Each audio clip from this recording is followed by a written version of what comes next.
Hi, I'm Dr. Jen Landa. So nice to meet you. It's nice to meet you too. I'm Alysa. Hi, Alysa. Welcome to the office. Thank you. Thanks. So tell me, what's bringing you in today? What's your main goal out of our visit today? Well, I just have really low energy level. I never feel like motivated to do anything. I'm always tired. I yawn a lot, and then in the middle of the day, like around 3, I feel so tired I just want to fall asleep. And so I don't know why I'm so tired and why I can't be more energetic throughout the day and get through my day without almost falling asleep. So, Alysa, I want to find out a little bit more about you. So, first of all, are you married? No, I'm not married. You're not married, so you're single. Yes. Okay. Do you live by yourself? No, actually, right now I live with my parents. Oh, you live still. with your parents Mhm. still. Okay, great. And how about school? What's the highest level of school that you completed?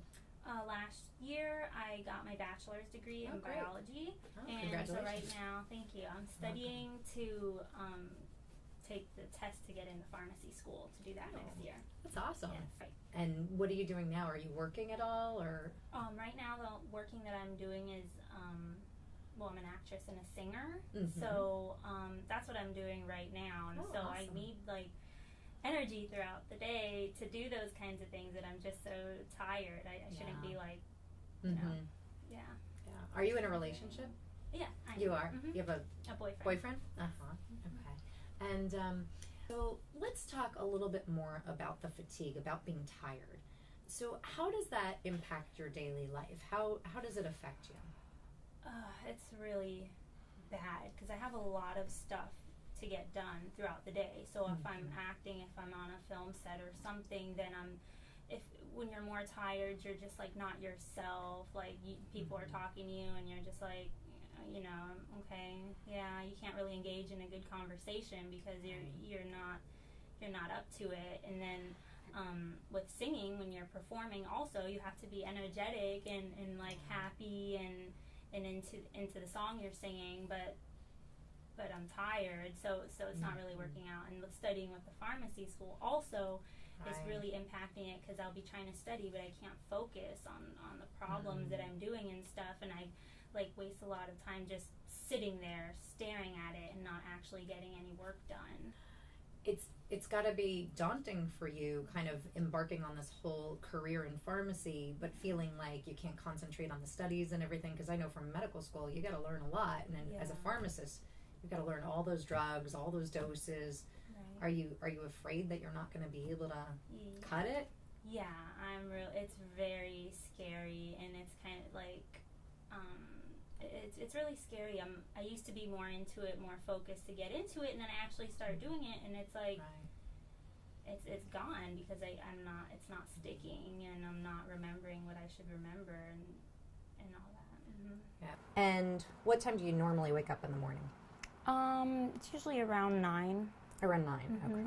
So you might still get 7 or 8 hours of sleep. Yeah. Okay, good. So you're getting an adequate amount of sleep, so that's not the problem. Right. And that must be really super frustrating because Yeah. you're like, I'm sleeping enough. Exactly. Why am I waking got up tired? the sleep, but I'm still tired. Yeah. So you wake up at 9, and when is the first time you eat something after you wake up? Probably 9:30. 9:30. Okay, so you eat pretty promptly. And give me some examples of what you eat. Cereal or Greek yogurt, string cheese.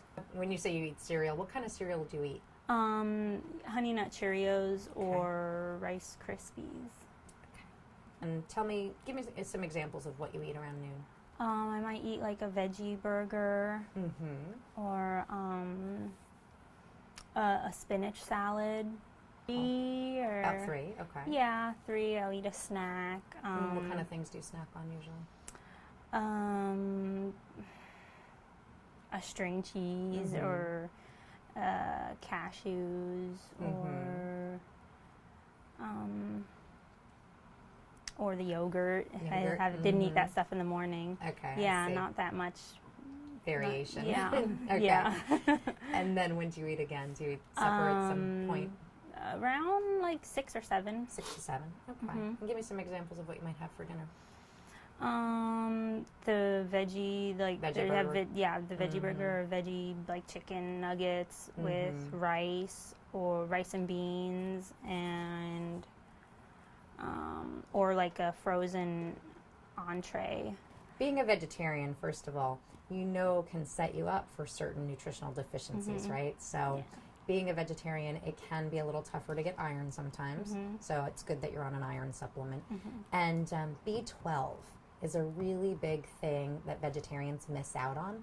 And B vitamins are a huge part of our energy. So vitamins B6, B12, really all the B vitamins, folic acid. So I usually recommend to people to take a B complex. So I really concentrate on supplementation for people for optimal health. And, energy is one of the things, of course, for optimal health. So there are 3 main practical tips that I want to talk to you about, okay? Number 1 is supplements.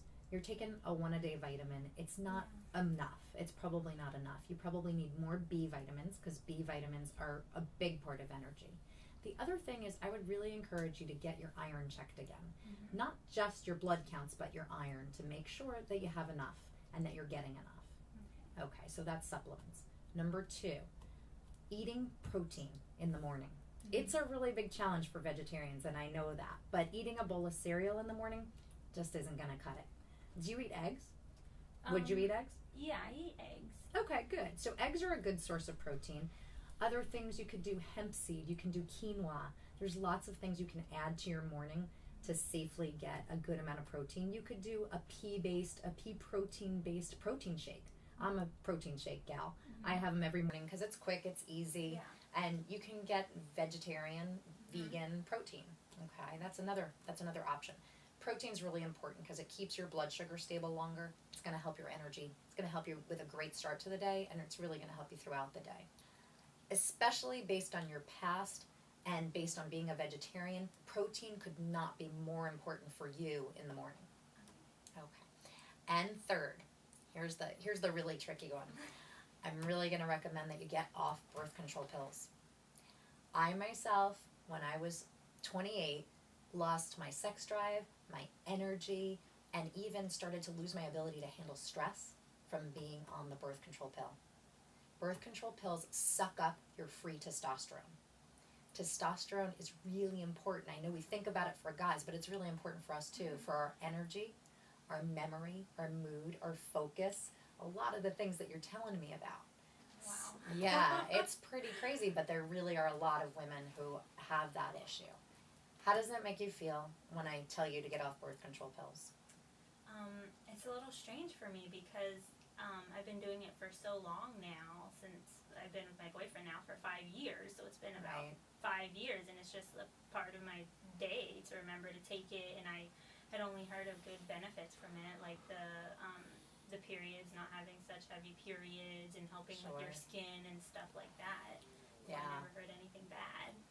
Yeah, those are definitely some benefits, that your skin can get better, and of course it prevents you from getting pregnant.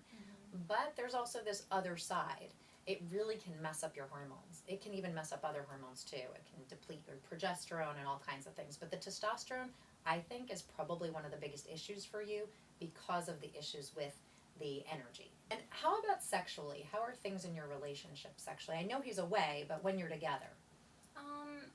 It's I guess it's normal. I mean, I don't know. I had a problem before of having like a low sex drive. You have had a problem before? And they changed my birth control from that. And I couldn't really tell though if it worked, you know? Yeah, so you had a concern with low sex drive. So that's yet another thing, of course, that can be tied into your testosterone decreasing on the birth control pill. It's a big part of it. Okay, so I know it's a little freaky that I asked you to get off the pill because you're thinking, what am I going to use now? But I would really recommend an IUD. I think that's great, especially for you. You're going to pharmacy school, so I'm just going to make an assumption here that you're not looking to get pregnant right away. Right. Okay. So an IUD is an awesome choice, but whatever you do, let's try it for 3 months. Let's try getting off the birth control pill, let your free testosterone come up, and see how you feel. See what the difference is. See if your energy comes back, if your moods get better, you get your memory, your focus comes back. You might see a huge amount of changes, and this might be a really big part of what you need going into pharmacy school. this might change your life. We'll figure out which method of birth control is going to be the right thing for you. But we'll definitely find you an answer. But promise me that you're going to do a 3-month trial without the birth control pill or any other hormonal method of contraception. All right. If it'll help with my low energy, that'll be great. It will. It's going to change your life, and you're never going to want to go back. It makes such a huge difference, I'm telling you. I've been through the same thing. I've been sitting exactly where you are, getting off the birth control, eating the right things. You know, it just really changed my life. It made a huge difference. And getting on the right supplements is a part of my life now. Now this nutrition and supplementation, it's a part of my life every single day to keep my energy. And I'm almost 46. My energy is way better than it was when I was your age at 25. Oh, wow. It's pretty amazing. Yeah, it sounds like it. So is this the guy? Is this the guy that you think is going to be the one? You think you're going to marry him? I think so, yeah. That's why getting physically healthy right now is going to make or break your relationship. There is nothing harder than a long-term relationship. Hey, I'm so excited today to have Dr. Anna Cabeca on the show. She is an internationally recognized gynecologist and age management medicine expert. Welcome to the show, Dr. Anna. Hey, thank you. It's great to be here with you, Jen. Hey, Anna, welcome to the show. Hey, it's great to be here with you, Jen. Thank you for having me. Awesome. So, Anna, let's get right to it. What we want to know, right, is the number one problem that you are seeing in your office with women. The number one complaint I see from women on a daily basis really has to surround with the perimenopause, the perimenopausal symptoms. This kind of transformation stage that we go through from having regular menstrual cycles to not having any at all. And it is absolutely the number one biggest issue that brings patients into the office. I would say the number one underlying reason that brings people into the office is because they're stressed out. So Anna, you've pinned down for me the underlying issue. What you and I know is at the heart of why so many of these women are coming to see us. But I still want to know, what's the number one symptom? What's the number one issue, would you say, that people come in and they say, because they probably don't come into you and say, Dr. Anna, I'm here because I'm stressed, because you're not a shrink, right? So they probably come into you to say, Dr. Anna, I am worn out. I am fatigued. I have no energy. No energy. Yeah, we hear you. That's definitely something that I hear a lot. How should you know when it's time to go to the doctor? When is it time to see somebody like you in terms of having no energy? Because, you know, some days I don't have energy, but, you know, I drink some coffee, I'm okay. But sometimes I don't have energy and what? Don't have energy and, you know, I'm not myself. Like, I'm not doing the things that I enjoy doing. I'm not laughing like I used to do. I have a shorter temper. I'm feeling like, you know, I don't even enjoy the activities that used to really drive me.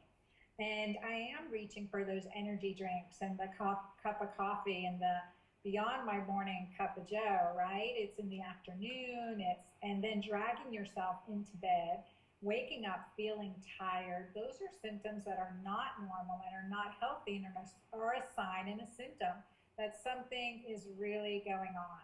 And that's when you're like, okay, I need to dig, because the person I love being, I'm no longer being. And before you end up with a diagnosis or struggling with the weight loss resistance, you know, the obesity, the, you know, fat, because that's every one of our patients wants to lose weight, trim up, get fitter. Which is, again, you know, that whole cascade of what happened to my metabolism, my energy, caused lack of energy, lack of metabolism, lack of our systems working correctly, caused us to gain that weight and not lose it to begin with. So when we're recognizing these things before it gets to the hair loss, the weight loss resistance, the irregular, you know, painful menstrual cycles, the severe PMS, all those symptoms of hormone imbalance that we know underlie, right, these conditions that are driving us, that are affecting our energetic body, that's when we need to come in. That's something that we hear a lot from women. And if you're feeling like that, then I want you to listen up because Dr. Anna is going to have some great advice for you. If some of what you just heard from Dr. Anna rings true for you, then you've got to go see a doctor. You've got to get it checked out. So Dr. Anna, tell me a little bit about what you do for these patients when they come in to see you.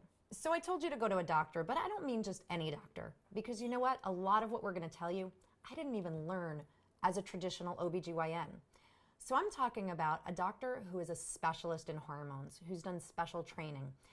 These doctors may go by the name of anti-aging specialist, age management specialist, functional medicine doctor.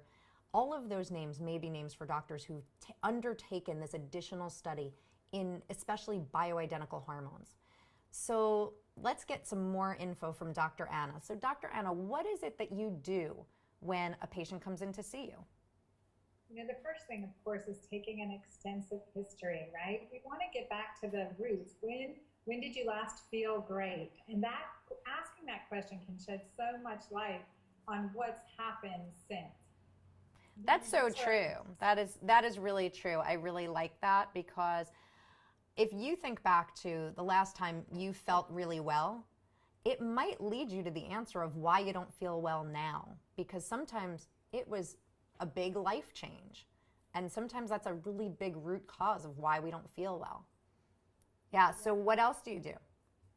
Absolutely. So, you know, getting kind of to the root of the problems through a huge questionnaire, an extensive questionnaire, our physical exam, head to toe physical exam, looking for the clinical symptoms, not only of, the high blood pressure, or checking your blood pressure and your weight, etc., but looking for nutritional signs and symptoms such as, how is the color of your lips, the fingernails, your tongue, your eyebrows, looking for the hair growth, looking for signs and symptoms of maybe hormone shifts that are really big clues to what I need to test for. And then I'll do testing. So testing. So that's great. Let's talk about that testing, because I think it's a little different than what you and I learned to do as an OBGYN. You know, when I studied as an OBGYN, I learned to test people's thyroid. I learned to look at their blood count to see if they were anemic. And if you're tired, you've probably already had somebody look at your blood count and your thyroid. But we're talking about some specialized tests. So Dr. Anna, tell us, what kind of tests are we looking at? Definitely specialized hormonal testing and functional medicine testing. So that can be a difference. I'd like to make a comparison, because you're right. I mean, we learned to look at a complete blood count for someone who was tired. The workup is a CBC and a TSH, right? And so the TSH and so thyroid. Just to right, okay. So you're gonna define those for us, yeah. What a TSH is and what a complete blood count is.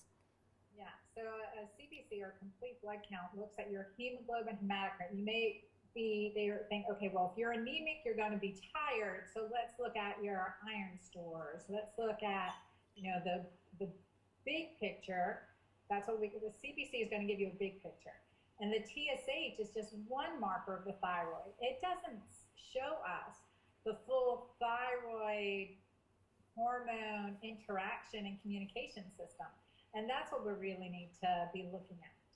And so, your standard workup. Can I stop you right there for a second, just to point out about the thyroid? So what I think you're saying is that just getting a TSH isn't enough to determine if there's anything going on with the thyroid, because your thyroid can be messed up. Your thyroid can be causing you to be tired, even if your TSH test, which is the one that doctors usually test, is completely normal. Is that what we're talking about here?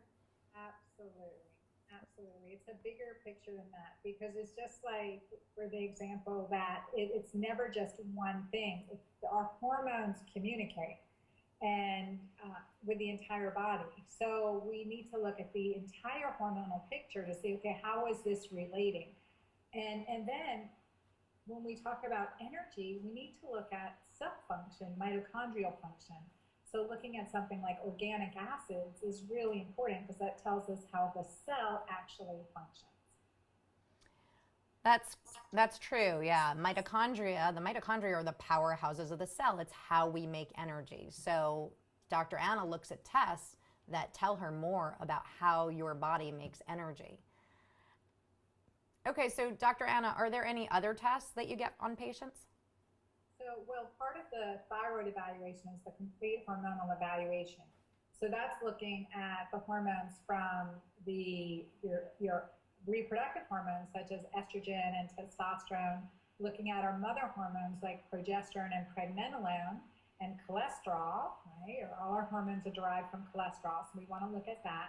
And looking at free hormones such as the free testosterone, we want to look at our binding sex hormone binding globulin, and we want to look at the complete thyroid panel. So TSH, free T4, free T3 are really important factors, and that's kind of core. If I suspect more, I'll look at thyroid antibodies too, as well as a reverse T3, and then I want to look at the adrenals. So a DHEAS in the blood and a cortisol also, to look at those. Kind of that's like the hormonal panel. That's the key. The other standard tests we do, I'll still do the CBC, the complete metabolic panel, looking at your chemistry, to look at your total protein, look at your liver enzymes. Those are all important clues.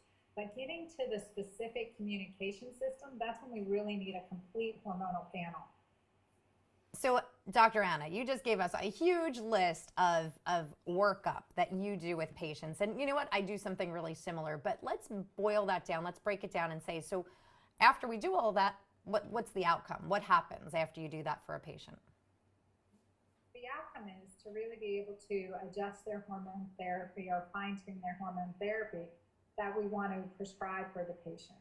But before we do that, it's really empowering to give patients something they can do to start at home to flip the switch back on, to turn their energy back on. Perfect. Yeah. So what can we do? What do we tell them to do at home? So first thing, and you and I both know, it's a lot of the things are, which is good news for our patients, it's not something you have to add on, something you have to let go of. So often it's learning to say no to things that are draining your energy and no to people that are draining your energy. So you can start filling your tank again. And I always give one of the big things that I give my patients hands down is like 5 minutes of gratitude journaling. So we can just reframe, kind words to ourselves and kind words and grace and thanks to the people around us. So we want to create positive energy, and that's a good part in our control by creating positive thoughts and thinking positive thoughts and setting positive intentions. So that's key because our patients are overwhelmed and they've already been downtrodden on themselves, and they may be in an environment that's negative too. So we have to bounce back, especially during this hormone changes. Remember, hormones provide energy to our body, but we've got to stop the flow. We've got to stop the loss. We've got to plug the leak, so to speak. And by restoring our own energy, that's key. So gratitude journaling, saying no, kind of gaining perspective of the stressors in our life and putting some controls on is key. And then saying no to sugar. No, my favorite, no white, no wheat, no sweet, very little red meat. So staying away from gluten for sure, but really grains in general, because that puts us in storage mode, right? Grains are for the winter. So, and we want to get out of storage mode. And no sugar substitutes. And that's a really big eye opener for our patients, is that artificial sweeteners drain you. Sugar drains you. It's a quick fix, but it drains your energy in the long run. So by saying no, makes a huge difference right away. I live in Southeast Georgia. Saying no to sweet tea is sometimes a cultural issue. I learned the same thing when I moved to Florida. Yeah, I couldn't agree with you more. I think of sugar as a huge dump on your energy. And you talked about gratitude journaling, which is awesome. I love that idea. I've actually been doing something similar to that these days. I've been writing down 3 wins for each day that would make my day better, that would make my day great, and then 3 wins from yesterday to celebrate the wins, because I think that's one of the things, we don't celebrate the wins in our lives, and then the 3 things that I'm grateful for. So I do something similar to that, but I love the idea of 5 minutes of gratitude journaling. Tell us a little bit more about what do you mean by just saying no sometimes? That's a great question, because as women, we often take on the maternal role, not only for our kids, but for so many other things. But absolutely talking about setting boundaries is being able to choose the activities that nurture you and recognize that you're in a period of limitation and stay away from the ones that do not or drain you or negative influences on you and or negative environments to go into. And one of the things that I say no to is no TV. And no, that's the one thing, because that's unsolicited stress response, right? From the drama and all the crises that we see on TV, that affects our physiology, whether we intend it to or not. So it's also about saying no to the activities that are pulling you in multiple different directions. So this is where we have the opportunity to gracefully plant our feet and nurture ourselves and give ourselves that time to say yes to the activities that nurture us and recognize that we need to have our downtime, our Tierra time, as our dear friend says, and say, and guiltlessly, shamelessly say no to the activities that drain us or keep us away from our goals and intentions for the day, or things we want to win. I love the 3 wins. That's so great, Anna. Thank you. You know, way too many of us women don't set enough boundaries and don't protect our time and take care of ourselves as a priority. And that does drain us. That's huge. So the gratitude journaling is an excellent strategy for people to use, and saying no, setting boundaries, and then saying no to sugar and artificial sweeteners. Those are 3 awesome strategies that people can definitely use at home. So what else do you do for patients when they come into your office? One of the things that we have in common is that we detox our patients, is nutritional detox. So part of that is getting rid of the sugars, the gluten, the white, no wheat, no sweet, very little red meat, kind of following those rules, and eating more from nature and in alkalinizing ways, choosing alkalinizing foods such as greens and different roots and herbs, and less of the acidic foods such as meats and alcohols and sugar. And so we're incorporating more natural into our environment. So I encourage clients to do that as well. The other thing is focus on sleep. The huge factor is that we're not sleeping. So adding nutrients, and this is a big factor, adding bioidentical progesterone in the evening, because in the perimenopause transition, there's so much estrogen dominance that progesterone, or bioidentical natural progesterone, can balance that, help patients get a good night's sleep and feel more refreshed. So that sleep factor is huge. Other things I use are different herbs and magnesium. Wait, before we go on, can I stop you for just a sec? I want to get back to the progesterone for a second, because I talk about progesterone as well. And I want to know, in terms of progesterone, how do you feel about women using over-the-counter progesterone at home? Well, I don't know how we agree or disagree on this topic, but I use a USP bioidentical progesterone pregnenolone, 20 milligrams of each, which is an over-the-counter version that I use safely and have safely used for years in my practice. So, but they're under supervision with low dose topical. There's an incredible safety margin on that. So I am fine with those levels. I recommend working with a physician and clinician to monitor any higher use of levels, and we have to, if we go to an oral progesterone, right, to use prescription levels, and oral doses we need to use much higher than what's allowed to use over the counter.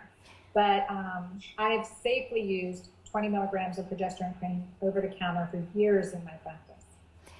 And that's in your practice with you supervising. But my question is, and it sounds like what you're saying is that women can safely use over-the-counter progesterone cream as long as they stay within the recommended dose on the package. They could use that safely at home. Is that right? Yeah, absolutely. But again, you want to know what you're treating. So as long as it's clear what's being treated, what symptoms are being addressed, and that it's a quality product. There are a lot of over-the-counter hormone creams or progesterone creams that are you have to wonder what's in it. There's parabens, etc., toxins in them. So I'm not comfortable with using anything straight over the counter that's not physician approved. So what are we looking for? Can you tell me a progesterone cream, even a brand? What can I look for if I want to go to the store? If what I have is I have trouble sleeping, so I have no energy because I can't sleep at night, and I think I may need some progesterone cream. Can you tell me what should I look for? I don't know about other brands, but we have the Vita Pura Balance PPR cream. And that's with, it's a very safe cream. It's USP. You want to see USP progesterone. And you want no artificial ingredients, scents or chemicals in it. But USP progesterone is key because then we know that it's a pharmaceutical grade progesterone that's bioidentical. So that's the main thing you want to see. You want to see USP progesterone on the label. Mm-hmm. Okay, great. So Dr. Anna, if I don't go to the doctor and I have these complaints that you're talking about, what are the 3 things that I can do at home? Narrowing it down to 3 things, Jen, is hard for me, but absolutely 3 things, gratitude journaling for sure. That creating a positive framework in your life is key. Number 2 is eliminating sugars. That's huge, so that your diet is less acidic and more alkaline. And number 3 is that sleep, re-engaging into deep, restful, honored sleep so that you wake up feeling rested. And if that requires using progesterone at night, magnesium, I love the Epsom salts bath, having a bedtime ritual that enables you to get restorative sleep. So those are the 3 key things that are essential to regaining hormone balance naturally. That's awesome. Thank you so much, Dr. Anna. I know this advice is going to be so valuable for so many women. It's been so great having you on the show. Thank you. It's an honor to be here. You're awesome, Dr. Jen. Thank you. Thank you, Dr. Anna. You're awesome too.